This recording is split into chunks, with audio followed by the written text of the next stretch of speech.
কৃষ্ণের বাঁশিতে কি জাদু আছে জানেন? পাথর গলে যায়। কৃষ্ণের বাঁশিতে পাথর গলে যায়। আপনারা বলবেন কি বলছো মায়েরা, পাথর আবার গলে নাকি? পাথর আবার গলে? কেন গলেনি? পাথর তো গলেছিল। আপনারা শুনেছেন পাষাণী অহল্যার কথা? শুনেছেন তো পাষাণী অহল্যা?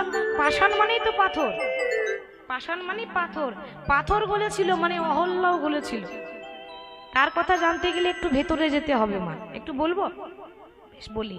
সত্য যুগে একজন ব্রাহ্মণ ছিলেন, মুনি ঋষি, নাম ছিল গৌতম মুনি, আর তার স্ত্রীর নাম ছিল অহল্যা। তার এত এত শিষ্য মা, এত এত শিষ্য, কিন্তু তার মধ্যে সব থেকে প্রিয়, সব থেকে প্রধান, সব থেকে প্রিয় এবং সব থেকে প্রধান শিষ্যের নাম ছিল দেবরাজ ইন্দ্র। ইন্দ্র হচ্ছে স্বর্গের রাজা। আমাদের ইহজগতে যেমন দেশের মন্ত্রী আছে, তার হুকুমে চলে, সেরকম স্বর্গের যে মন্ত্রী, স্বর্গের যে রাজা, তার নাম ইন্দ্র। ওই ইন্দ্র জীবনে বহু পাপ করেছে জানেন? ইন্দ্র জীবনে বহু পাপ করেছে, বহু অন্যায় করেছে। ইন্দ্রের ঘরে স্ত্রী থাকা সত্ত্বেও, এই জগতে এত এত নারী থাকা সত্ত্বেও, ইন্দ্রের চোখ দুটো চলে গেল একজনের দিকে, সে হলো গুরুমা, মানে অহল্যার দিকে। তার মনে হলো যে আমার গুরুমা দেখতে বেশি সুন্দরী, তো গুরুমাকে যেমন করে হোক আমাকে পেতে হবে। কিন্তু কি করে পাবো? দেখেছেন কত বড় একটা কুবাসনা বাবা, গুরুমাকে পাওয়ার বাসনা। তাহলে গুরুমাকে পেতে হলে কি করে পাবো? লক্ষ্য করুন কি করেছে। চিন্তা করছে গুরু বাবা যখন বাড়িতে থাকে না, সেই সময়ে যাব, তবে কিন্তু আমার গুরুমাকে পাওয়া হবে। এবার গুরু বাবা থাকে না কখন? প্রত্যেকদিন ভোরবেলায় স্নান করতে যায়। গৌতম মুনি ভোরবেলায় স্নান করতে যায়। ইন্দ্র কি করেছে? ওই ভোরবেলাতে যেই না গুরুদেব স্নান করতে চলে গেল, সেই সময় কিন্তু বাবা আশার মনে মনে চিন্তা করছে কি করা যায়, কি করা যায়, এবার তো যেতে হবে। কিন্তু না, একটা সমস্যা আছে। কেন? তখনকার সময় তো ঘড়ি ছিল না। ছিল? তাহলে কি করে সময় বুঝতো? ভোর হয়ে গেছে জানতো কি করে? ঘড়ি ছিল না, রাম পাখি তো ছিল। রাম পাখি ডাকলে বুঝতে পারতো ভোর হয়ে গেছে। ইন্দ্র দেখছে যে তাহলে গুরুদেবকে আগে ঘর থেকে বের করার আগে রাম পাখিকে বশ করতে হবে। এবার রাম পাখির কাছে এসে বলছে, দেখ করে রাম পাখির দল, প্রাণে যদি বাঁচতে চাস, প্রত্যেক দিন তো ভোরবেলায় ডাকিস, আজকে ভোরবেলায় না ডেকে রাত 12টায় ডাকবি, আর যদি না ডাকিস সব কটাকে প্রাণে মারো। এবার নিজের জীবন বাঁচানোর চেষ্টা কে না করবে না বলুন তো মা? রাম পাখি প্রত্যেকদিন ভোরবেলায় ডাকি, আজকে রাত 12টায় ডেকেছে। আর যেই না রাত 12টায় রাম পাখি ডেকে দিয়েছে, অমনি গৌতম মুনি তাড়াতাড়ি ঘুম থেকে উঠে দেখছে সর্বনাশ, ভোর হয়ে গেল। আসলে ভোর হয়নি, কটা বাজছে? রাত 12টা। সে তাড়াতাড়ি ভাবছে ভোর হয়ে গেল, কমণ্ডলটা নিয়ে চলে গেল স্নান করতে। আর যেই না গুরুদেব চলে গেল, সেই সুযোগে দেবরাজ ইন্দ্র গুরুদেবের রূপ নিয়ে, মানে গুরুদেবের মতোই রূপ নিয়েছে, দিয়ে ঘরে এসে বলছে, অহল্যা দরজাটা খোলো। তার দুঃসাহস দেখেছেন? সম্পর্কে যে গুরুমা, তাকে আবার অহল্যা বলে ডাকে, যেমন গুরুদেব ডাকে ওরকম করে ডাকছে। এবার ছলনা করে যেই না বললে অহল্যা দরজা খোলো, অহল্যা দরজা খুলে দেখছে কে আছে? তার স্বামী দাঁড়িয়ে আছে। কিন্তু তার তো স্বামী নয়, আপনারা তো জানেন, সে ইন্দ্র। তো বলছে, স্বামী এত তাড়াতাড়ি ফিরে এলে কেন? অহল্যা, আসলে কি জানো তো, আমার মনে ইচ্ছা হয়েছে যে আমি স্নান করতে যাওয়ার আগে তোমার কাছে সেবা নিতে চাই। স্ত্রী যেমন স্বামী সেবা দেয়, তুমি কি সেবা দেবে? বলছে নিশ্চয়ই। সে নিজের স্বামী মনে করে যেই না চরণ সেবা করছে, পদ সেবা করছে। ওদিকে আসল গৌতম মুনি মনে মনে ভাবছে, ব্যাপারটা কি মা? ভোরবেলা যদি হবে, তাহলে এত ঘুটঘুটে অন্ধকার কেন? অন্ধকার হবে না, রাত 12টা বাজছে, ঘন অন্ধকার। আর ভোরবেলায় দেখবেন এতটা অন্ধকার থাকে না, একটু আকাশ ফর্সা হয়ে যায়, রাস্তাঘাট দেখা যায়। তাহলে আমি কি ঘুমের ঘরে এলাম নাকি? তাহলে আমি একবার ঘুরে যাই। ঘটনাটা লক্ষ্য করুন। যেই না ঘুরে এসেছে, দেখছে তারই মতো দেখতে একটা পুরুষ তার স্ত্রীর পাশে শয়নে আছে। আর যেই না দেখছে তার স্ত্রীর পাশে শয়নে আছে, অমনি চিৎকার করে বলে উঠলো, অহল্যা, লজ্জা করে না? আমার সহধর্মিনী হয়ে তুমি পরপুরুষের সঙ্গ করো? ও এবার বুঝেছি, আমি যখন বাড়িতে থাকি না তখন তুমি আমার অলক্ষ্যে পরপুরুষের সঙ্গ করো। অহল্যা এবার কি করবে মা, সে তো নির্দোষ। বলছে কে তুমি? নিশ্চয়ই তুমি কোনো বহুরূপী, কারণ আমার স্বামী তো আমার কাছে আছে, তাহলে তুমি কে? অহল্যা, ভালো করে চোখটা খুলে দেখো, আমি বহুরূপী নয়, আমি তোমার স্বামী। তোমার পাশে যে আছে সেই বহুরূপী। আর কে আসল কে নকল এক্ষুনি প্রমাণ হয়ে যাবে। কমণ্ডল থেকে গঙ্গা জল বের করে যেই না ছিটিয়ে দিয়েছে, অমনি দেবরাজ ইন্দ্রের আসল চেহারা চলে ধরা পড়ে গেল। ইন্দ্র ধরা পড়ে গেল। আর যেই না দেখছি ইন্দ্র, ছি ছি ছি ছি, সব থেকে বড় দুঃখ লাগলো কি জানো? তুমি জগতে আর কোনো নারী পেলে না, তুমি নিজের গুরু মায়ের প্রতি কুদৃষ্টি দিয়েছো। আমি তোমার গুরুদেব হয়ে তোমাকে অভিশাপ করলাম, যে বস্তুটার জন্য লোভে পড়ে এসেছো, একটা সামান্য কামনার জন্য ছুটে এসেছো, তোমার পা থেকে মাথা পর্যন্ত তোমার সর্ব অঙ্গে যেন যোনি ছিন্ন হয়ে যায়। ইন্দ্রের সর্ব অঙ্গে যোনি ছিন্ন হয়ে গেল। লজ্জাতে মুখ দেখাতে পারছে না, চাদর ঢাকা নিয়ে ঘুরে বেড়াচ্ছে। ওদিকে অহল্যাকে বলছে, অহল্যা, পাপ শুধু ইন্দ্র করেনি, পাপ করেছো তুমি। আমি তোমায় অভিশাপ দিলাম, তুমি পাথর হয়ে জন্মগ্রহণ করবে। অহল্যা দেখতে দেখতে পাথর হয়ে গেল। কিন্তু মায়েরা, পাথর হলে কি হবে? গুরু মায়ের সঙ্গে শিষ্যের যে মিলন হয়েছিল, তার তো একটা ফল আছে নাকি? মিলনের তো ফল থাকে। ইন্দ্রের সঙ্গে যে অহল্যার মিলন হয়েছিল, তার মিলনের ফল কি হলো জানেন? অহল্যা যখন একটা বড় পাথর হয়ে গেল, পাষাণ হয়ে গেল, কিছুদিন পর ওই পাথর ফেটে একটা গাছ বেরিয়ে এলো। গাছটার নাম হলো শেওড়া গাছ।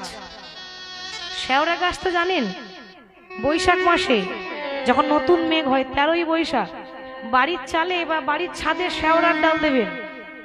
যে বাড়িতে শেওড়ার ডাল দেওয়া হয় বৈশাখ মাসে, সেই বাড়িতে জীবনও বাজ পড়বে না, জীবনও বজ্রপাত হবে না। কেন? আরে বজ্র বিদ্যুতের দেবতাই তো ইন্দ্র, আর তারই তো সন্তান শেওড়া গাছ। যে বাড়িতে সন্তানকে রাখে সে বাড়িতে বাবা আঘাত করতে পারে? ওই জন্য বৈশাখ মাসে নতুন মেঘ যখন হয় তখন শেওড়ার ডাল দিতে হয়। ছাদে বলুন বা বাড়ির চালে বলুন, একটু শেওড়ার ডাল ভেঙে দিতে হবে, সে বাড়িতে কখনো বাজ পড়বে না। তো অহল্যা যখন পাথর হয়ে রইল, পাথর হয়ে হঠাৎ তার স্বামীকে বলতে, স্বামী, আমি তো পাথর হয়ে গেলাম, তুমি যখন অভিশাপ দিলে তখন কিছু একটা উপায় বলে দাও যে পাথরটা গলবে কখন, মানে উদ্ধার হব কখন। অহল্যা, এই পাথর সেই দিন গলবে যেদিন রামচন্দ্রের চরণ পড়বে। কিন্তু সে তো অনেক দেরি, রাম আসবে সেই ত্রেতা যুগে, সত্য যুগ চলছে।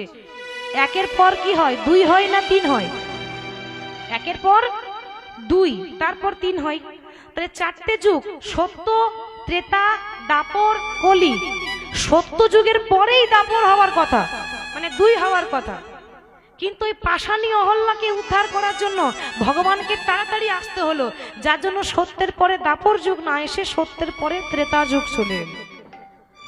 আর ত্রেতা যুগ চলে এলো যেই না, অমনি রামের চরণ পড়েছিল অহল্যার ওপর, পাথরের ওপর যেই না রাম পা রেখেছিল, অমনি পাষাণী অহল্যা আবার পুনরায় নারী হয়ে জন্মগ্রহণ।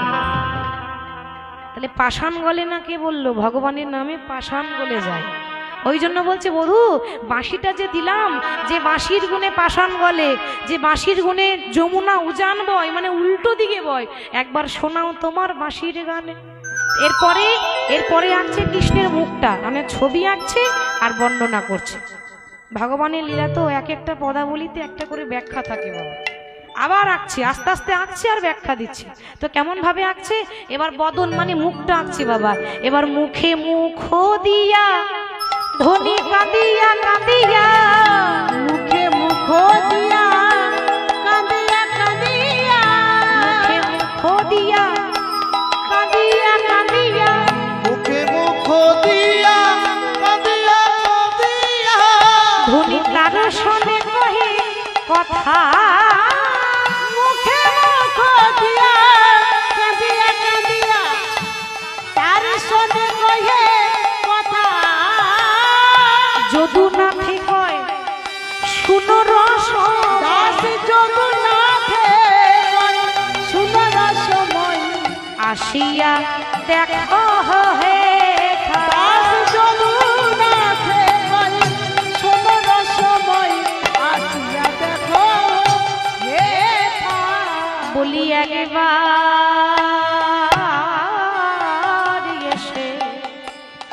দেখে যাও না। একবার এসে দেখে যাও না তোমাদের রাধা রানী কেমন আছে বলি একবার এসে দেখে যাও না। তোমাদের রাধা রানী কেমন আছে একবার এসে দেখে যাও না। আসিয়া দেখো দেখা, আসিয়া দেখো দেখা। এদিকে বৃন্দাবনের রাধারানী যখন গড়াগড়ি দিচ্ছে কৃষ্ণ বলে, ওই দিকের কথা বলি এবার। ওদিকে নারদ মুনি, বৈকুণ্ঠে নারদ মুনি, তার মন আজকে খুব চঞ্চল। মনে মনে চিন্তা করছে যে কোথায় গেলে মনটা শান্ত হবে।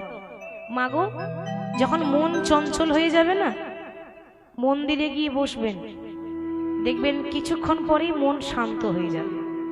মন্দিরে প্রভু থাকে তো, আর প্রভুর সামনে যদি বসা হয় না মা, মন একেবারে শান্ত হয়ে যায়।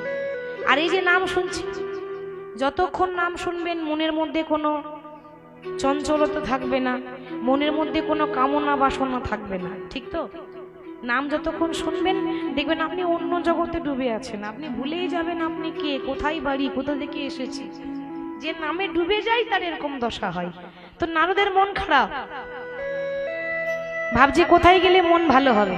দাঁড়াও, বৃন্দাবনের খুব নাম শুনেছি, সবাই বলে যে বৃন্দাবনে নাকি ভগবান লীলা করেছিল। এক কাজ করি, তাহলে বৃন্দাবনে যাই, সেখানে গেলে হয়তো মনটা একটু ভালো হলে হতে পারে। নারদের বাহন কি?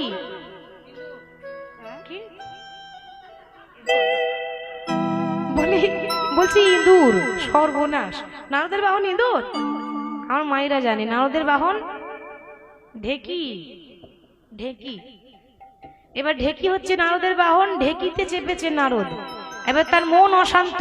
একালে বসিয়া নারদ ভাবে মনে মনে, একালে বসিয়া নারদ ভাবে মনে মনে, নারদ ভাবে মনে মনে, একালে বসিয়া নারদ ভাবে মনে মনে। কোথায় গেলে কৃষ্ণ ভক্তি পাইব কেমনে, কোথায় গেলে কৃষ্ণ ভক্তি পাইব কেমনে, কোথায় গেলে কৃষ্ণ ভক্তি পাইব কেমনে, কোথায় গেলে কৃষ্ণ ভক্তি পাইব কেমনে, কোথায় গেলে পাবো গো, কোথায় গেলে পাবো গো, কোথায় গেলে পাবো গো, কোথায় গেলে পাবো গো। বলে কৃষ্ণ ভক্তি রসে আমি কোথায় গেলে পাবো গো। কৃষ্ণ ভক্তি রসে আমি কোথায় গেলে পাবো গো, কৃষ্ণ ভক্তি রসে আমি কোথায় গেলে পাবো গো, কৃষ্ণ ভক্তি রসে আমি কোথায় গেলে পাবো গো। বলি কোথায় গেলে কৃষ্ণ ভক্তি পাইব কেমনে, কোথায় গেলে কৃষ্ণ ভক্তি পাইব কেমনে, কোথায় গেলে কৃষ্ণ ভক্তি পাইব কেমনে, কোথায় গেলে আমি এই মনটা আমার শান্ত হবে।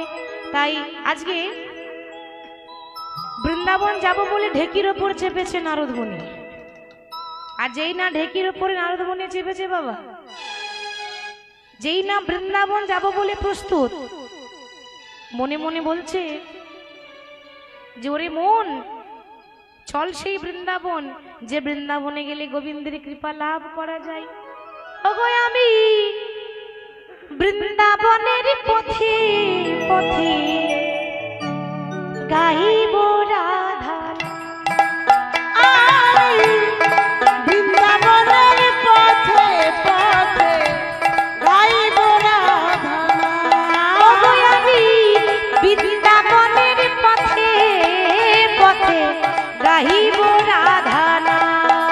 আমি বৃন্দাবনে পথে পথে গাইব রাধা নাম।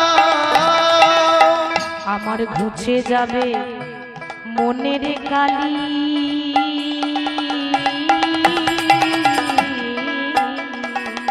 আমার ঘুচে যাবে মনের কালি,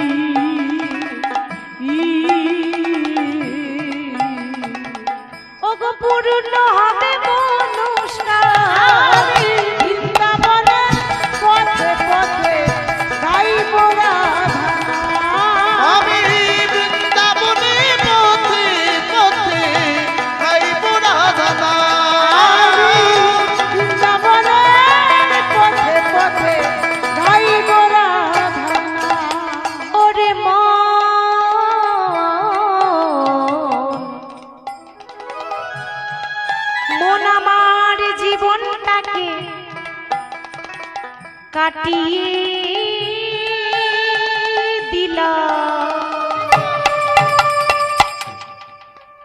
রে হাজার কাজের ভিড়ে আমার জীবনটাকে কাটিয়ে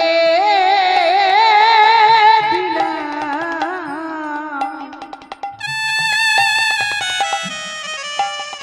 এই হাজার কাজের ভিড়ে। আমার জীবনটাকে কাটিয়ে দিলাম হাজার কাজের ভিড়ে আমার জীবনটাকে কাটিয়ে দিলাম হাজার কাজের ভিড়ে তবু অন্তিমে সব অসার ভেবে প্রভু এলামে তোমার দ্বারে আমি ভিক্ষার পাত্র হাতে লয়ে ভিক্ষার পাত্র হাতে লয়ে ভিখারি সাজলাম। আমি বৃন্দাবনের পথে পথে গাহিব রাধা আমি বৃন্দাবনের পথে পথে গাইব রাধা নাম। আমি বৃন্দাবনে পথে আমি বৃন্দাবনের পথে পথে গাইব রাধা নাম।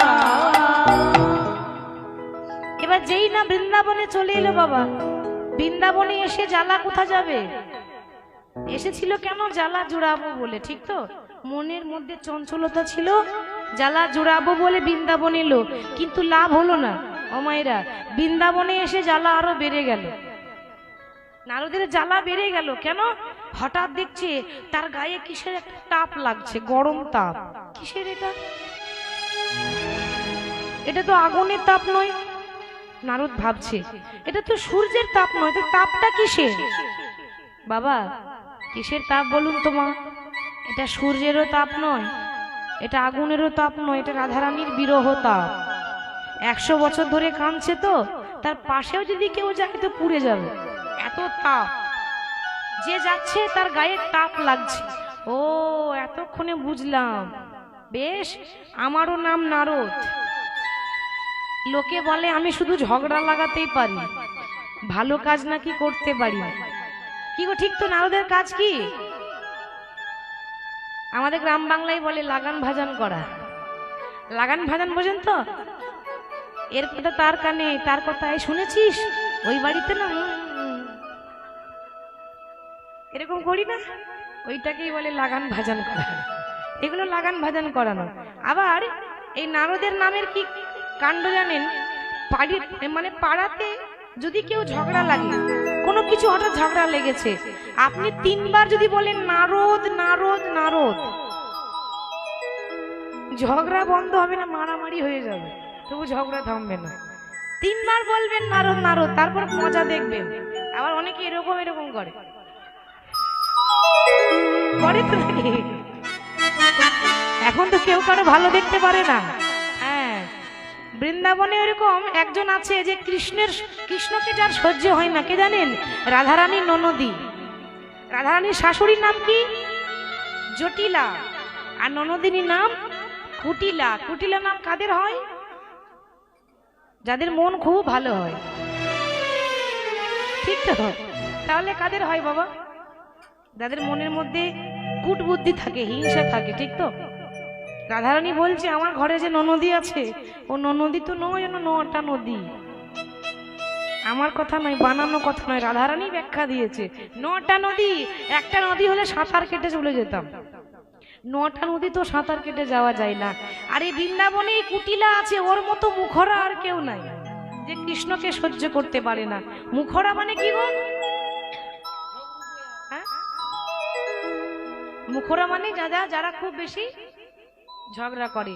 দেখবেন, মিলিয়ে দেখবেন, আমার কথাগুলো মিলাবেন। যারা খুব ঝগড়ুটে হয় না, তাদের মুখের ডিজাইনটাই আলাদা হয়।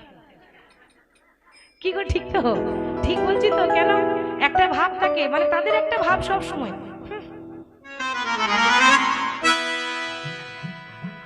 কি গো করি তো? তাই বলে আমাকে ভাববেন না আমি আবার ঝগড়া করতে পারি না, আমি একদম পারি না। আমি কিন্তু দেখালাম যে এরকম ভাব, যে বৃন্দাবনের রাধারানীর ননদ আছে কুটিলা, ও সবসময় এরকম করে, এরকম একটা ভাব। তো এই চারিদিকে জ্বালায় জ্বালায়, একেই ঘরের জ্বালা, শাশুড়ি ননদীর জ্বালা, আর তার তারপর পাড়াপড়শির জ্বালা, তারপর কৃষ্ণের বিরহ জ্বালা। বেশ, নারদ দূর থেকে দেখছে আমারও নাম নারদ, এতদিন সবাই জানে আমি ঘর ভেঙেছি, আজকে আমি ঘর জোড়া লাগাবো, ভাঙা ঘর জোড়া লাগাবো। সবাই জানতো নারদ শুধু ঝগড়া লাগাই, আজকে আমি মিলন করে দেখিয়ে দেব। জীবনে ভালো করিনি, আজকে একটা ভালো কাজ করি। তিনি মিলন করাতে গেলে কৃষ্ণ এখন আছে কোথায়? দ্বারকা মানে গুজরাটে আছে, ওখানে যেতে হবে। তো নারদের হাতে সবসময় কি থাকে মা? বীণা। ওই বীণাতে সবসময় কি বলে? নারায়ণ নারায়ণ নারায়ণ। আজকে বলছি বীণা, আজ থেকে নারায়ণের নাম বন্ধ। তাহলে কার নাম করব? আজ থেকে বিনয় করি বলে রে বীণা গাও রে রাধা নাম। বিনয় করে বলে বিনা গাওরে রাধা নাম। বিনয় করে বলে বিনা গাউরে রাধা নাম। করে বলে বিনা গাওরে রাধা নাম। রাধা রাধা রাধা রাধা রাধা রাধা নাম। রাধা রাধা রাধা রাধা রাধা রাধা রাধা রাধা রাধা রাধা রাধা রাধা নাম। বিনয় করি বলে রে বীণা গাও রে রাধা নাম। বিনয় করে বলে বিনা গাউরে রাধা নাম। শ্যাম কমলের কমলিনী রাধা রামের নাম। শ্যাম কমলের কমলিনী রাধা রাধা নাম। শ্যাম কমলের কমলিনী রাধা রাধা নাম। বিনয় করে বলে বিনা গাওরে রাধা নাম। আর বিনয় করে বলে বিনা গাউরে রাধা নাম। বিনয় করে বলবে বিনা গাওরে রাধা নাম। আর বিনয় করে বলে বিনা গাউরে রাধা নাম। এবার রাধা রাধা রাধা রাধা বলতে বলতে একেবারে দ্বারকা যেখানে কৃষ্ণ আছে ওখানে গিয়ে নারদ দাঁড়িয়েছে বাবা। সেখানে গিয়ে যেই না রাধা রাধা রাধা রাধা বলছে, কৃষ্ণ বসেছিল সিংহাসনে দ্বারকাতে, হঠাৎ চমকে বলছে কি রাধা নাম কে বলছে? ওমা রাধা নাম বৃন্দাবনে বলে, রাধা নাম দ্বারকাতেও কেউ বলে না, মথুরাতেও কেউ বলে না, শুধু বৃন্দাবনে প্রচলিত আছে। তাহলে রাধা নাম দ্বারকাতে কে বলছে? যেই না সিংহাসন ছেড়ে কৃষ্ণ নেমে এলো, দেখছেন নারদ দাঁড়িয়ে আছে। ওরে আমায় কে সোনালি এই রাধা মন্ত্র, আমার কে শোনালি রাধা মন্ত্র। কে সোনালি রাধা মন্ত্র। যে নামের গুণে আমার হৃদয় গলে যায়, কে সোনালি রাধা মন্ত্র। যে নামের গুণে আমার হৃদয় গলে কে শোনালি এই রাধা মন্ত্র।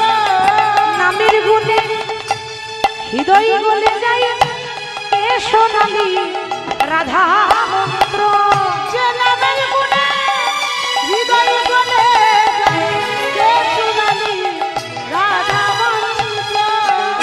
এই যে আমি গো আমি, আমার ছাড়া এত বড় সাহস হবে কার? নারদ বলছে। ও নারদ মুনি তুমি এসেছো? বাহ। আচ্ছা নারদ, প্রত্যেক দিন তো নারায়ণ নারায়ণ করো, আজকে নারায়ণ নামটা বন্ধ করে দিলে কেন? বলি আমার ওপর রাগ করেছো নাকি?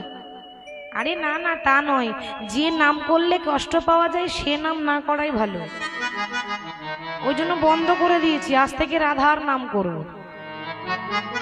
দেখুন বাবা, এখানে একটা কথা বলি, কথাতেই কথা বাড়ে। ভগবান কৃষ্ণের নাম যদি করেন তাহলে কিন্তু সারা জীবন কষ্ট করতে হবে, কষ্ট না করলে কেষ্ট মেলে না। আপনি যদি কালী পুজো করেন তো মা কালী আপনাকে শক্তি দেবে, মা কালী আপনাকে বিপদ থেকে উদ্ধার করবে। আপনি যদি শিব পুজো করেন, শিব অল্পতেই সন্তুষ্ট, ওই জন্য বলা হয় আশুতোষ, আপনার মনের ইচ্ছা পূর্ণ করবে ভোলানাথ। আপনি যদি মনসা পূজা করেন, মনের যা আছে ইচ্ছা, মনের আশা পূর্ণ করে দেয়, তাই তার নাম মনসা। কিন্তু আপনি যদি কৃষ্ণের নাম করেন তাহলে কিন্তু সহজে কৃপা পাবেন না। হতে পারে যে সারা জীবন আপনাকে কাঁদতে হবে, তবুও কৃপা নাও পেতে পারেন। তাহলে আপনারা হয়তো ভাবছেন তাহলে কৃষ্ণের নাম করব কেন? কি গো, করে লাভ আছে? তাহলে কৃষ্ণের নাম বন্ধ, আজ থেকে কৃষ্ণর নাম করব না। বলে উপায় নেই, যেদিকে যাবেন যান, কৃষ্ণ ছাড়া গতি নাই। আপনাদের এখানে আশেপাশে বাজার আছে কি? একটা নাম বলুন দেখি। হ্যাঁ,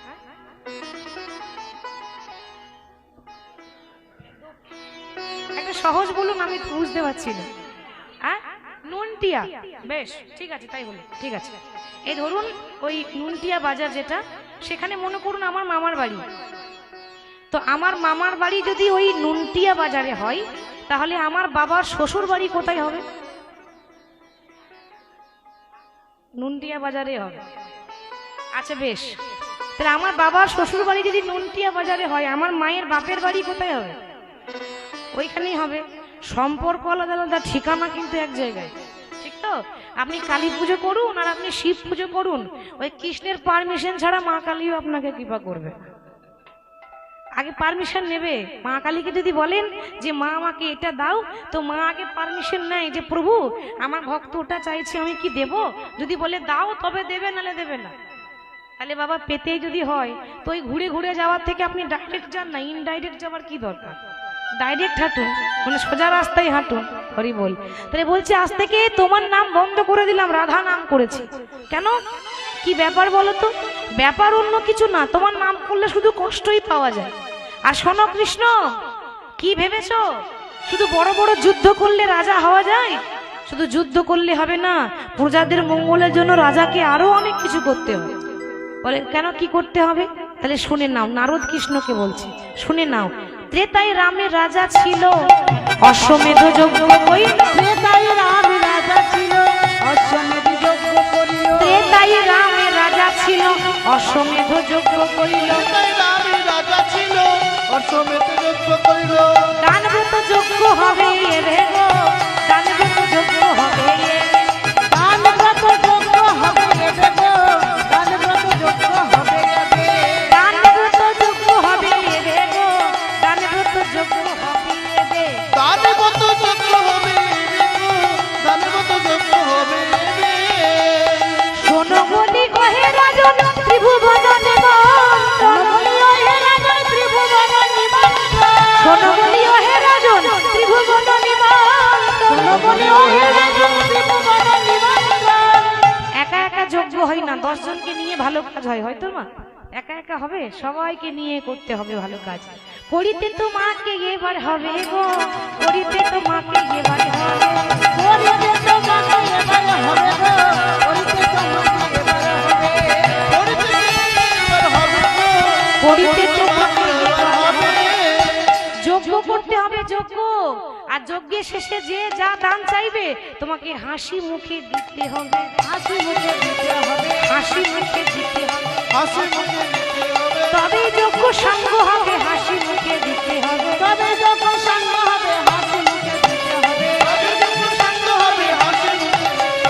করিতে তোমাকে এবার হবে গো, করিতে তোমাকে এবার হবে। করিতে তোমাকে এবার হবে গো, করিতে তোমাকে এবার হবে।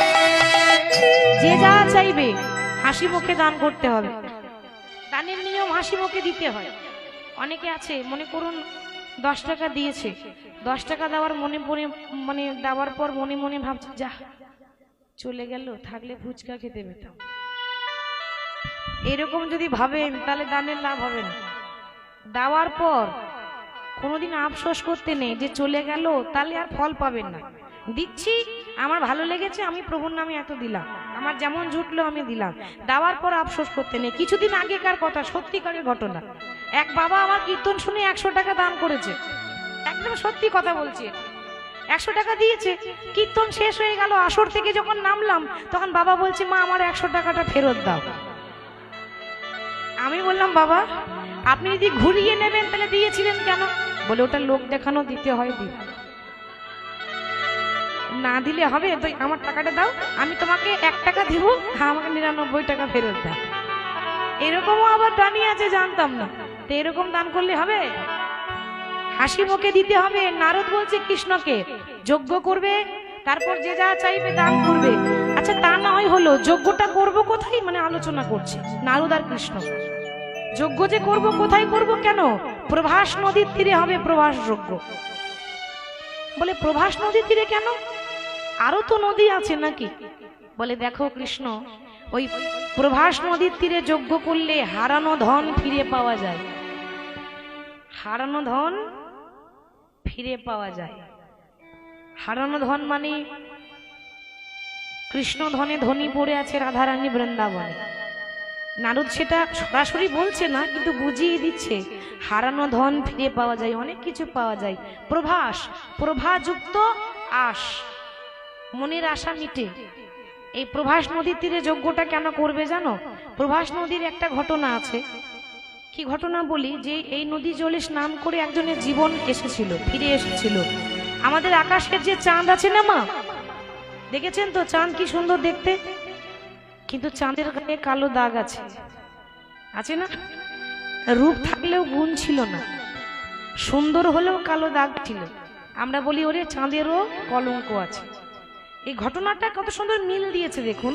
তাহলে চাঁদের কলঙ্ক হলো কি করে? চাঁদ কি করেছে বাবা? যে ভুল ইন্দ্র করেছিল সেই ভুল চন্দ্র করেছিল, নিজের গুরু মাকে হরণ করেছিল। চাঁদের গুরু হচ্ছে বৃহস্পতি। আমরা যে বৃহস্পতিবার বলি তা সেটা হচ্ছে গুরুবার, মানে গুরুদেবের নাম ছিল, দেবতাদের গুরু বৃহস্পতি। তো চাঁদের গুরু বৃহস্পতি, গুরুদেবের স্ত্রীর নাম ছিল তারা। তাহলে গুরু মাকে যখন চন্দ্র হরণ করেছিল, সন্তানও হয়েছিল একটা, যার নাম হয়েছে বুধ। আমরা বলি না যে বুধ, বুধবার যেটা বলছি বুধ, সেই বুধ, তাদের মিলনে সন্তান হয়েছিল বুধ। তো চাঁদ যখন নিজের গুরু মাকে হরণ করেছিল, তখন চাঁদের গুরু বৃহস্পতি ক্রোধামৃত হয়ে অভিশাপ দিয়ে বলেছিল, চন্দ্র তুমি আমার শিষ্য হয়ে এত বড় পাপ করলে, আমি তোমার গুরু হয়ে তোমাকে অভিশাপ দিলাম, তুমি যে রূপের অহংকার দেখাচ্ছ ওই রূপ তোমার থাকবে না। 16 কলা চাঁদ যেন 16 দিনের মধ্যে ক্ষয় হয়ে যায়।